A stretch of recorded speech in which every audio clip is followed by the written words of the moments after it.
지난주에는 목사님의 말씀이 바로 언약궤가 다윗성에 들어올 때 다윗은 기뻐 춤을 추면서 영광을 돌리는 다윗의 모습을 보았죠. 그죠? 생각이 나죠? 지난 영상을 여러분들이 꼭 보셨으면 좋겠어요.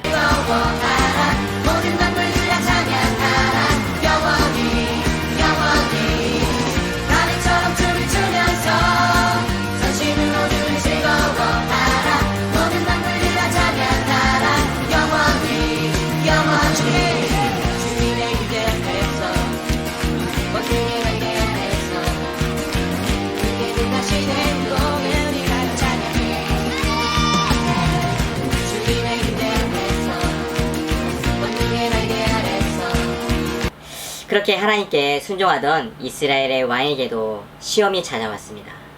어떤 시험이냐면 이스라엘 군대는 암몬과 전쟁을 하기 위해서 싸움터로 나간 사이에 다윗은 혼자 왕궁 안에 이렇게 거닐다가 한 여인의 모욕하는 모습을 보고 그 여인이 누구인가 알아봤는데 이걸 어쩌죠? 다윗이 사울에게 쫓겨서 광야를 막 다닐 때 다윗과 늘 함께 다니던 37명의 용사들 중에 한 사람이었어요. 바로 우리아라는 용맹스러운 부하였는데 그의 아내 밧세바가 마침 그 기에 있었던 거예요.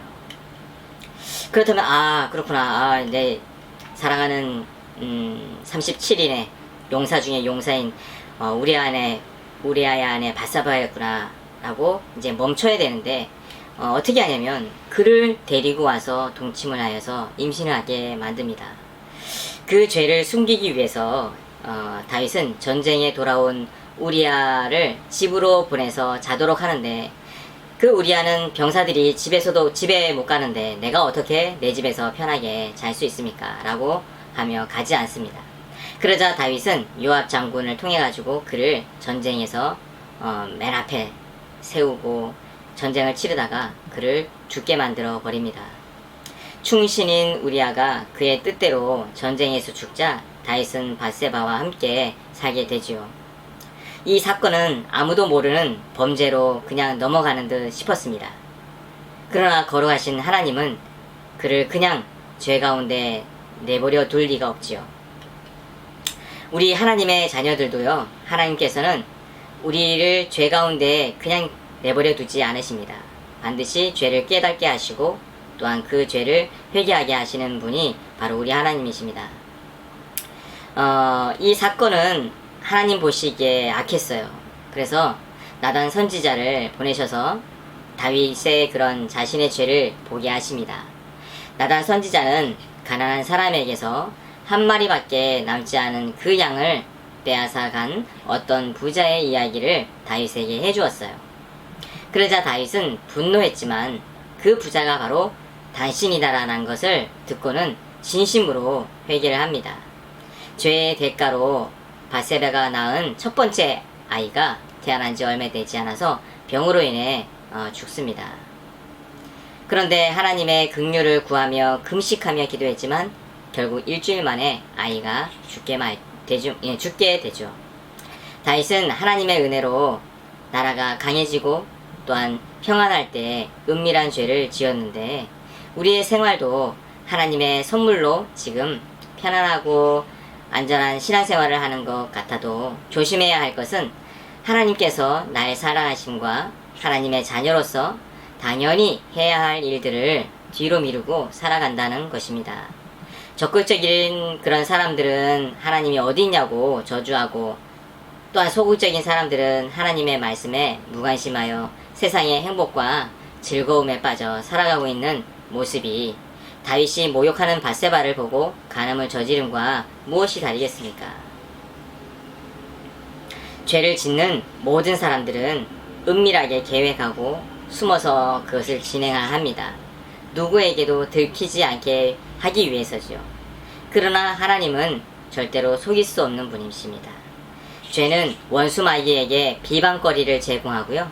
하나님과의 관계를 멀어지게 만드는 게 바로 죄입니다. 그러므로 우리의 일생 가운데 가장 시급한 일은 회개예요. 다시 말씀과 행함으로 견고하게 믿음을 지켜야 합니다. 댐이 무너지지 않으려면 견고한 기초가 우선되어야 하고 또 정직한 그런 재료를 사용해야지만 견고하고 무너지지가 않습니다.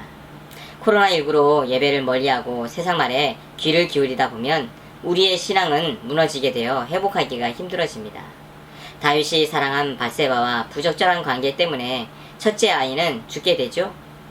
다윗은 나단 선지자가 죄를 알려줬을 때 난 아니라고, 난 잘못한 게 아니라 그 자리에 밧세바가 날 유혹하여 죄를 지었으니 나만 죄인이겠냐고 따진 것이 아니라 그 자리에서 금식하며 회개를 하였습니다. 반대로 첫 번째 왕이었던 사울은 아말렉과 전쟁에서 모든 백성과 동물들을 전부 죽이라고 하나님께서는 말했지만 자기 마음대로 좋은 것을 따로 챙겨 놓아 불순종하여 사울은 하나님께 버린 사람이 되었습니다. 하나님께 버림받은 사람은 죄의 종이 되어 버리기 때문에 욕심과 탐욕, 자기밖에 모르는 이기적인 마음, 그리고 불안과 두려움과 초조, 시기와 교만과 또한 악독이 가득한 사람이 되어서 죄의 값을 치르게 되는 것입니다. 우리의 죄의 문제를 해결해 주실 분은 누구십니까? 바로 예수님밖에 없습니다. 마태복음 1장 21절에 보면 아들을 낳으리니 이름을 예수라 하라. 이는 그가 자기 백성을 그들의 죄에서 구원할 자이심이니라고 말씀하십니다. 로마서 6장 23절에 죄의 값은 사망이며 또한 사도행전 4장 12절에 천하에 구원받을 만한 다른 이름을 우리에게 주신 적이 없기 때문에 그렇습니다. 육신을 따르는 자는 육신의 일을, 영을 따르는 자는 영의 일을 생각하나니 육신의 생각은 사망이요 영의 생각은 생명과 평안이니라. 육신의 생각은 하나님과 원수가 되나니 이는 하나님의 법에 굴복하지 아니할 뿐 아니라 할 수도 없습니다. 육신에 있는 자들은 하나님을 기쁘게 할 수 없느니라. 우리의 육체 가운데 육신의 것을 따라가다 보면 하나님께서 기뻐하지 않으시는 행동을 우리는 늘 할 수가 있다는 사실을 여러분들이 명심하시기 바랍니다. 암세포가 내 몸에 처음 생길 때는 몸에서 이상 징후를 보이면서 빨리 가서 치료를 하면 약으로도 치료가 가능하고 건강하게 될 수가 있어요. 그러나 계속 놔두게 되면 시한부 인생으로 처절한 고통을 받으면서 죽음에 이르게 되듯이 주의 말씀을 지금처럼 마음대로 듣고 싶을 때 들을 수 있는 때가 있지만 이 기회를 놓치고 나면 듣지 못할 때가 분명히 옵니다. 주님은 선과 악을 분명히 심판하시기 때문에 그렇습니다.